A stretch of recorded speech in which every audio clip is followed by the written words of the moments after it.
When I start writing a song, typically I've got the guitar on my lap or I'm in front of the keyboard, and I'm trying to figure out the structure of the song. I'm kind of doing things in my head, but at a certain point, I'm going to move into my DAW, and I'm going to begin laying down instruments. I've got this process down. I've been doing this for a while, and I sort of have a process that I go through, and that I've streamlined to become more efficient. And I wanted to talk about some of the things that I do in my DAW to stay to stay efficient, to be able to crank out song after song after song. So, again, that transition kind of happens once I have the full structure of the song worked out on the instrument, whether it's guitar, piano, or bass or whatever. But once I'm in my DAW, I follow these 6 rules. And remember, rules are made to be broken. So, I don't always do these things, but in general, I was looking at a new song and just kind of jotting down some of the things that I noticed that I do that I've worked into this system. And I want to talk about those things today. So the first thing that I do is I stay organized. And what that means is there's 4 main things here. I name my tracks accordingly. So you'll notice that each track has a name that corresponds. It's clear what instrument I'm talking about. In the case of something like guitars, for instance, they've got a number assigned to them because they are, tonally different, or the melody might be different. These are 4 distinguishable tracks that all have guitars recorded on them. The second thing that I do is I group similar instruments together. So again, with the guitars, they're all bused. They're individual tracks, but they're all bused to this group track called guitars. And that way, if I want to, I can treat them as one instrument, as a group. So if I wanted to use the same compressor on all 4 guitars, I could do that right here on the group track. And it just makes it easier to deal with, especially drums. Drums you often want to treat as one instrument, because really a drum kit is an instrument. And then the third thing that I do is color code the session. And so you'll notice my drums are all red here, and the group track is also red, but it's a different shade. And there is a logic to the colors. I like to make my drums red because rhythm, my bass blue because of the B. So there is a direct correlation between the color and the instrument, having to do with the letter at the beginning of each word. And this just visually helps me to organize things. And then the fourth part of staying organized is using a template. So once you have your DAW organized like this, it's a good idea to go up here and save as a template. And that way, if you're anything like me, a lot of your music is going to be similar in instrumentation. Most of my songs fall somewhere between 2.5 to 5 minutes, something like that.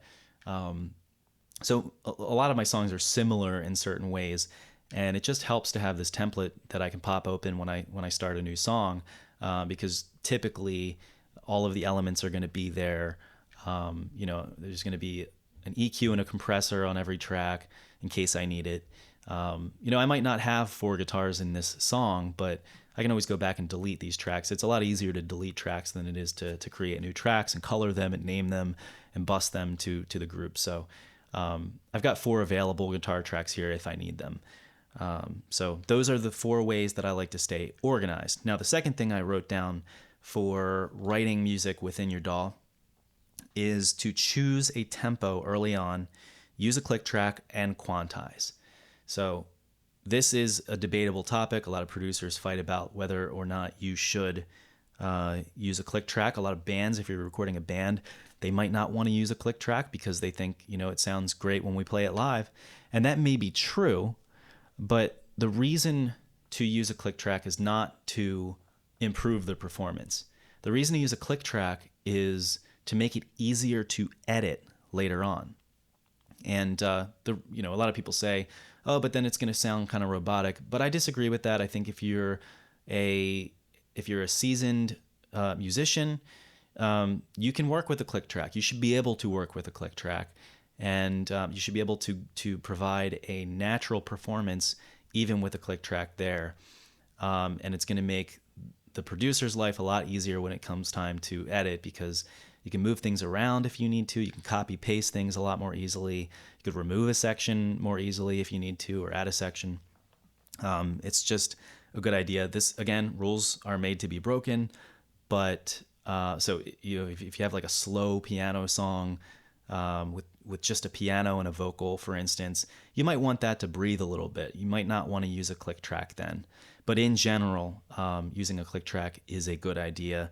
And so if you do that, you want to choose your tempo early on, so that as you're recording things, especially audio tracks as opposed to software instrument tracks, which can be quantized, your audio tracks cannot be quantized. You can stretch them if you need to, but then you lose the sound quality from doing so. So as you're working with a click track, you want to choose the tempo early on, so that when you record things, they match later on. Now, the quantized thing is another iffy subject, because I don't always quantize things. This bass synth, for instance,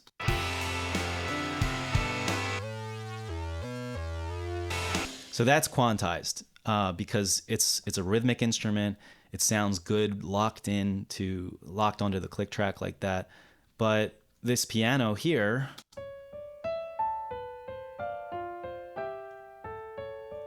it's not quantized, because I thought that it sounded too robotic being locked onto the click track. And I wanted it to kind of sound like a natural piano performance. So quantize appropriately.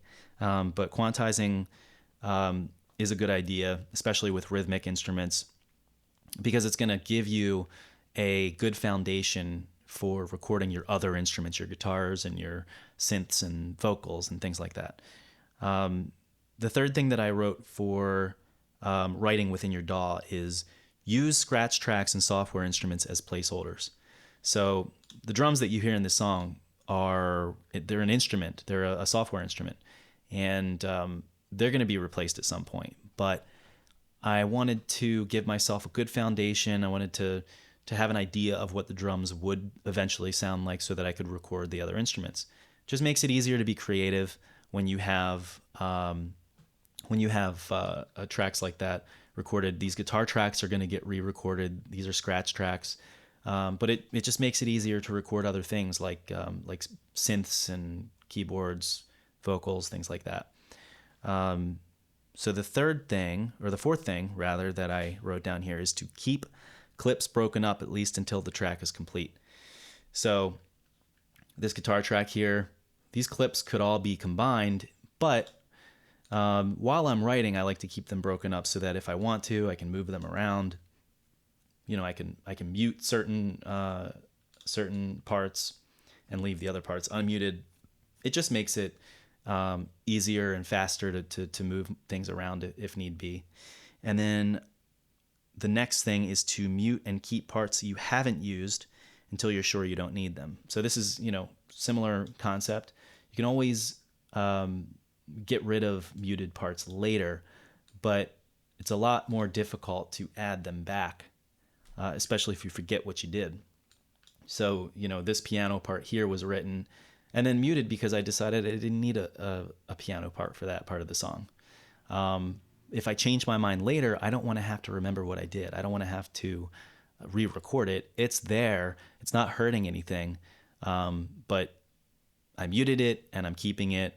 And once I know I don't need that piano part, then maybe I'll go ahead and delete it, or maybe I won't. But the safe thing to do is to leave those parts in there just in case you need them later on. And that brings us to the last way that you can stay efficient and write songs right there within your DAW, and that is to write down parts you plan to re-record, or you could even go as far as to film your performance. Now, this is something I don't really do because at this point, I've been doing this a long time. I typically don't have trouble remembering what I was playing on the guitar, or at the very least, I can usually figure out pretty quickly what I was doing. But if let's say you've recorded a guitar part and now it's been a week and you've written a bunch of other tracks for the song, you recorded some synth and some vocals and some other things, and now you want to go back and re-record that guitar, just do a better performance. You might not be able to remember what you were doing. If you have any experience in theory, it might be a good idea to write down the chord progression, C to D minor to this to that, whatever. Or maybe even write it out on sheet music if you know that much about theory. But if you don't, you can always pop on your webcam, record yourself playing the part, and that way, if you need to re-record a track and you can't remember exactly what you were doing, you can refer to the video, look at where your hand was on the neck of the guitar or whatever, and figure out exactly what it was that you were doing. So these are 6 ways that I stay efficient while I'm writing music right there within my DAW, right there in Logic Pro. So you can try these things out yourself and let me know how they work for you. See ya.